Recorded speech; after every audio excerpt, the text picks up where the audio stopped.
चौथे युग में कबीर बनकर आ रहे हैं, सतयुग में सतपुरुष भगवान जोगजीत बनकर, त्रेता में मुनीन्द्र बनकर, द्वापर में करुणामय नाम से, लेकिन ये गुप्त रहे, इसमें काल का जोर चलेगा।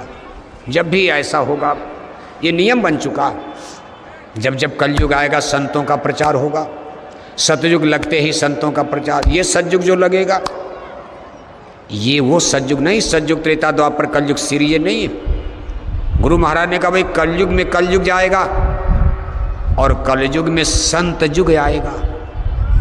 सतयुग नहीं बल्कि ये संत युग आएगा, लोगों का भजन बनेगा, खेप की खेप जीवात्माएं पार। लेकिन ये बड़ा ब्रीफ रहेगा, क्योंकि अभी काल देश को उजड़ना नहीं है, इसलिए बहुत थोड़ा समय दिया जा रहा है।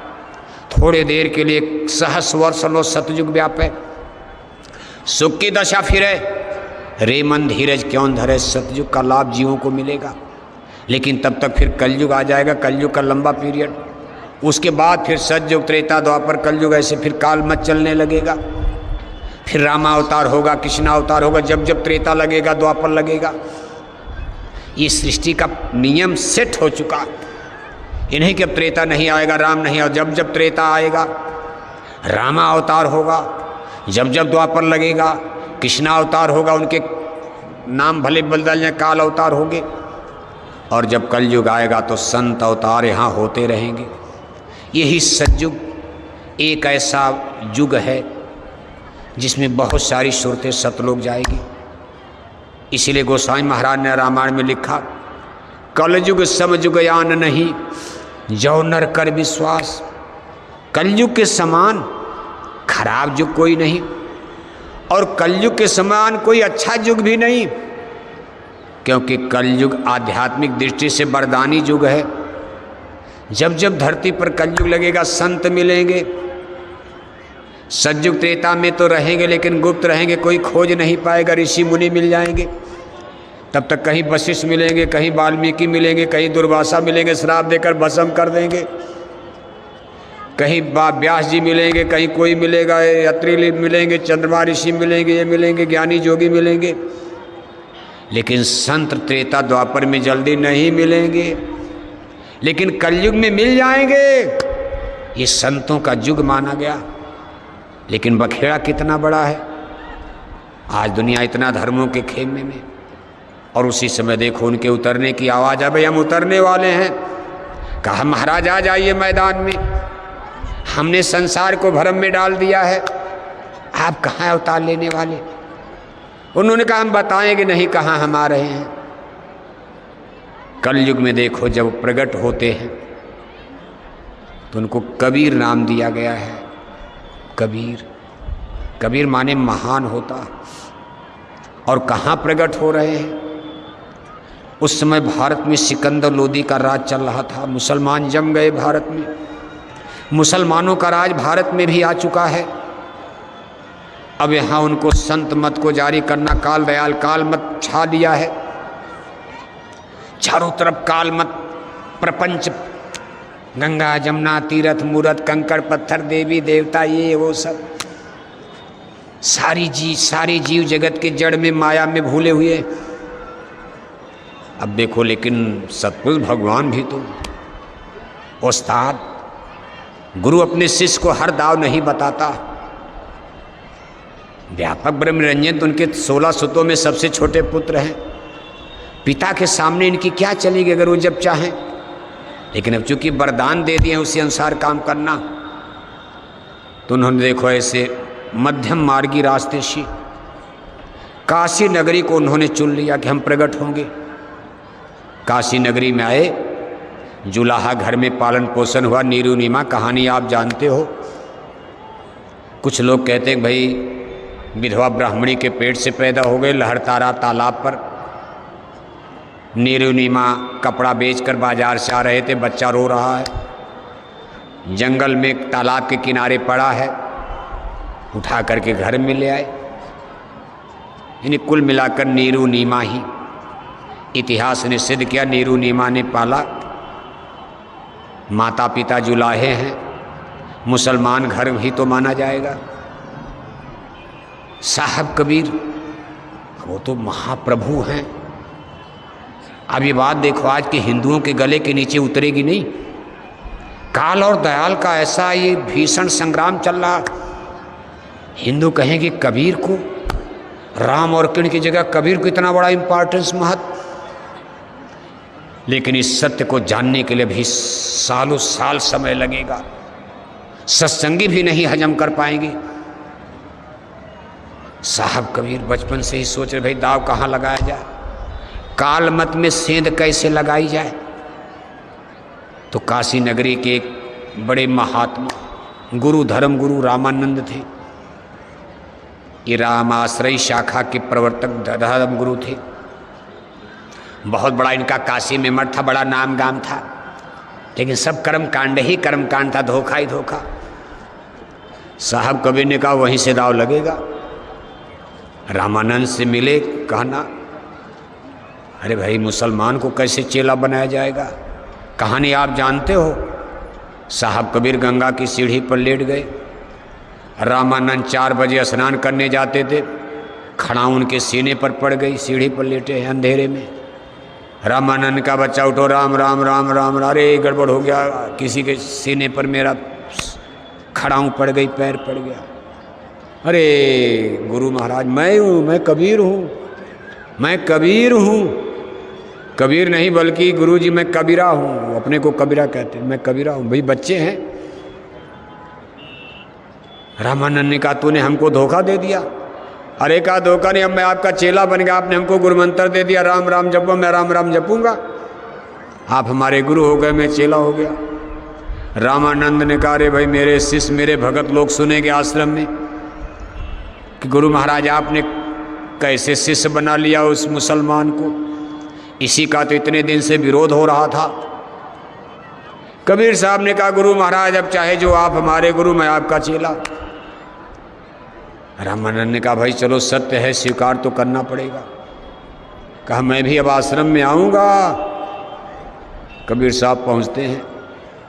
चेला लोगों ने कहा गुरु महाराज अच्छा ठीक है, गुरु मंत्र तो दे दिया आपने, लेकिन ये हमारे बर्तन वर्तन को छुएंगे नहीं, ये भंडारा उंडारा में कोई काम नहीं करेंगे। अछूत आदमी, छुआछूत मुसलमान। कबीर साहब ने कहा गुरु महाराज हम कुछ नहीं करेंगे, हम बस हम आप शरण में आपका सत्संग सुनेंगे। अब रामानंद क्या सत्संग सुनाएंगे साहब कबीर को, जो आदि है, अनंत है, अखंड है, अछेद है, अभेद है, ऑलमाइटी सुपर पावर शक्तिमान है। लेकिन अब उनको गुरु मत जारी करना है, स्थापित करना भी दुनिया अंधी बहरी जानी नहीं रही। अब कबीर साहब ने अपनी खुराक थोड़ा बढ़ा दिया, भोजन अपना इतना ज़्यादा करने लगे कि चेला लोग घबरा गए, भंडारी लोग। अरे कहा गुरु महाराज ये जुलाहा ना कुछ करना ना कुछ धरना, इतना भोजन करता, इतना भोजन करता, और मुसुंड पहलवान की तरह रोज आश्रम में झगड़ा करता, 1-2 लोगों से मारपीट भी होती रहती। इसको कुछ ड्यूटी दिया जाए, काम दिया जाए, बेमतलब बकवास करता रहता। तो रामानंद ने कहा अच्छा चलो इसको भंडारे में तो नहीं रखा जाएगा।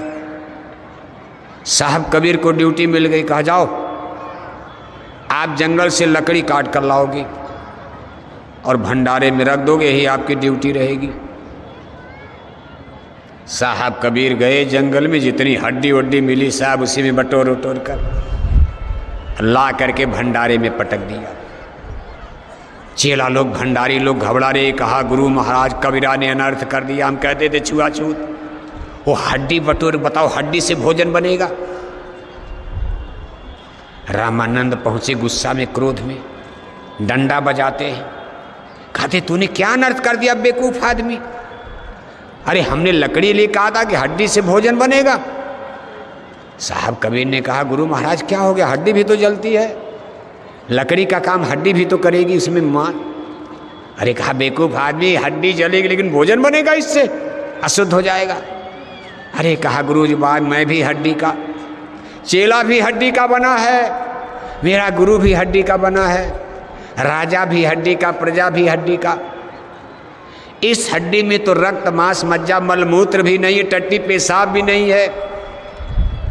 और आज हमारी हड्डी में तो टट्टी पेशाब गंदगी भी है।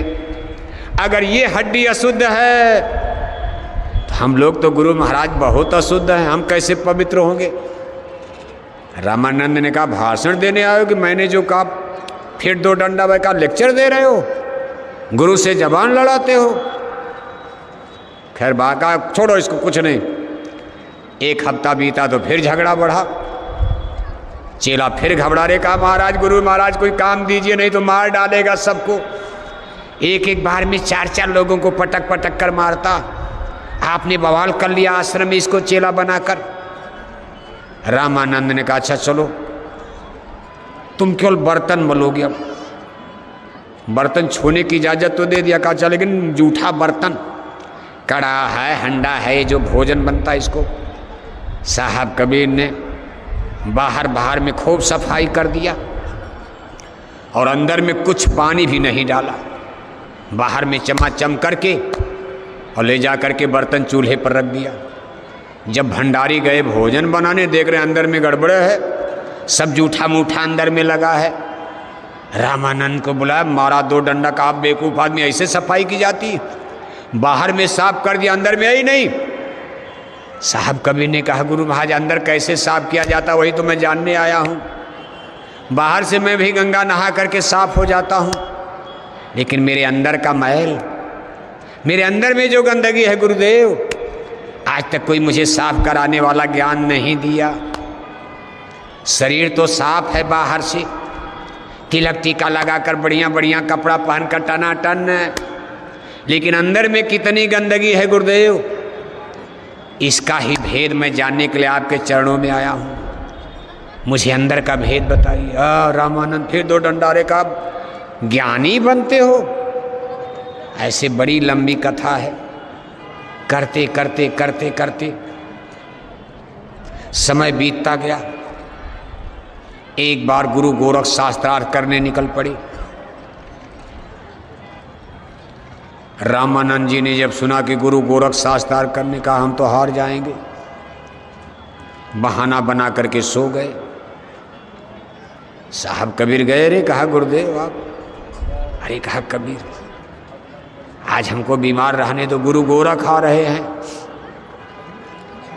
अगर कहीं शास्त्रार्थ में हार गए तो हमारे आश्रम की मिशन की बेइज्जती नाक कट जाएगी, और हमको हारना सब लोग उनसे हार रहे हैं, क्योंकि गुरु गोरख जोगी पुरुष थे।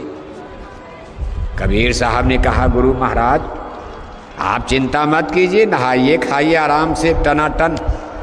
अरे पहले चेला भिड़ेगा गुरु गोरख से। अगर गुरु गोरख चेला को हरा देंगे, गुरु का नंबर बाद में लगे, पहला कुश्ती मुझसे होगी।